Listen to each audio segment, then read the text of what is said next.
महज 12 साल की आयु में ही एक जंगली और बिगड़ेल घोड़े को काबू में कर लिया था, जो बाद में जीवन भर उस बच्चे का साथी रहा था। यह बच्चा बड़ा होकर सिकंदर महान कहलाया था। बड़ा होकर पूरी दुनिया को जीतने निकला था।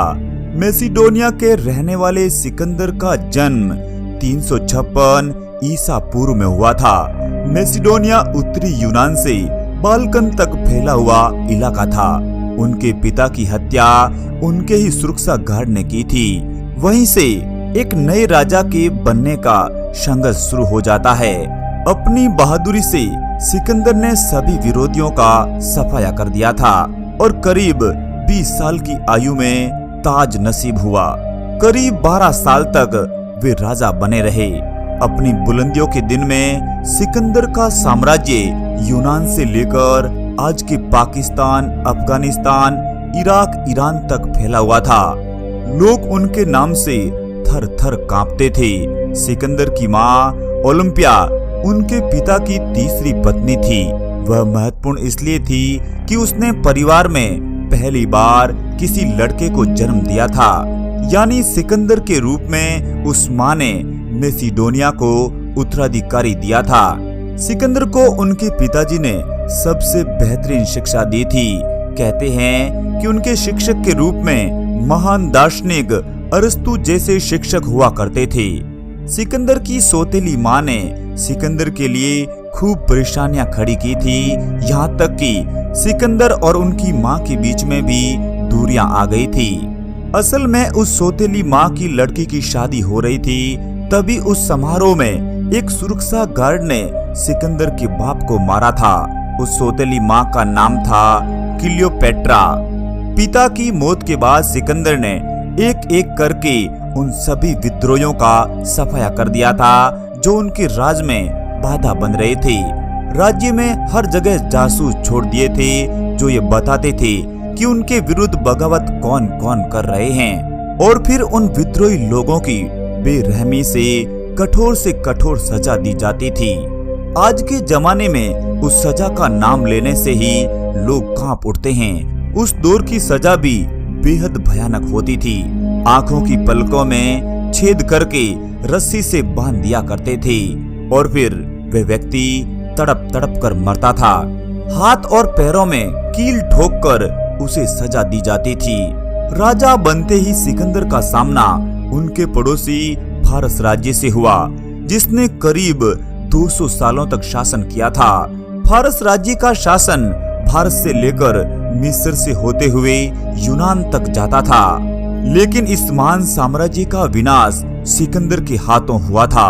असल में सिकंदर की जीत में उनके पिताजी का भी हाथ था। जब उनकी मौत हुई थी तो पीछे एक वफादार सेना को छोड़कर गए थे, जिनमें बेहद अनुभवी लोगों की टीम मौजूद थी। और फिर हर कदम पर सिकंदर विजेता बनता गया। यूं तो सिकंदर भी बेहद बुद्धिमान थे, साथ ही चतुर भी। तभी तो वे दुश्मनों के इलाके में जाकर उन्हें परास्त करते थे। साल 334 ईसा पूर्व का चल रहा था। तभी सिकंदर की सेना फारस में दाखिल होती है। हाथी और घोड़ों की संख्या हजारों में थी। सिकंदर एक पालकी में सबसे आगे चल रहे थे, जिनके आगे पीछे बॉडीगार्ड उनकी सुरक्षा के लिए चलते थे। सिकंदर का हर तरह से ख्याल रखा जाता था ताकि उन्हें कोई परेशानी नहीं हो। सिकंदर की सेना को 50,000 फारस की सेना से सामना करना था, जो उस समय की बेहद प्रशिक्षित और शक्तिशाली सेना थी। दोनों तरफ एक घमासान लड़ाई हुई। हर सैनिक बेहद निडरता से लड़ा था और आखिरकार सिकंदर की ही जीत हुई थी। यह दुनिया की सबसे भयानक लड़ाई थी, जहां पर खून की नदियां बह गई थी। उसके बाद सिकंदर फारस के एक शहर सूसा में पहुंचे, जहां वे चाहते थे कि एक ऐसी नस्ल पैदा हो जो सिकंदर के प्रति वफादार हो। तभी तो उन्होंने अपने सिपाहियों से कहा कि वे फारस की लड़कियों से शादी करें। साथ ही सिकंदर खुद ने भी अपने लिए 2 पत्नियों का चयन किया था। सिकंदर नशे का भी आदी हुआ करते थे। एक बार उन्होंने नशे में अपने ही दोस्त को मार डाला था। यूनान को इतनी जीत दिलाई कि वहाँ के लोग सिकंदर को देवता मानने लगे और उसी तरह उन्हें पूजा भी करते थे। फारस में कब्जा जमाने के बाद उनकी सेना पूर्व की ओर आगे बढ़ रही थी। उनकी सेना आगे बढ़ते बढ़ते भारत तक पहुंच गई थी। सिकंदर भारत को भी जीतना चाहता था, मगर सिकंदर की सेना एक लंबे समय से लड़कर थक चुकी थी। तभी तो उनके सैनिकों ने ब्यास नदी को पार करने से मना कर दिया था और फिर सिकंदर अपनी मातृभूमि की ओर रवाना हो गया। मगर अगला ही पल उसके लिए बेहद भयानक होने वाला था। साल 323 ईसा पूर्व का चल रहा था। सिकंदर भी 32 साल का हो चुका था। तभी रास्ते में एक जगह पड़ती है बेबीलोनिया, जिसे आज इराक कहा जाता है। जैसे ही सिकंदर की सेना इराक में पहुंची तो फिर भाग्य ने सिकंदर का साथ नहीं दिया था।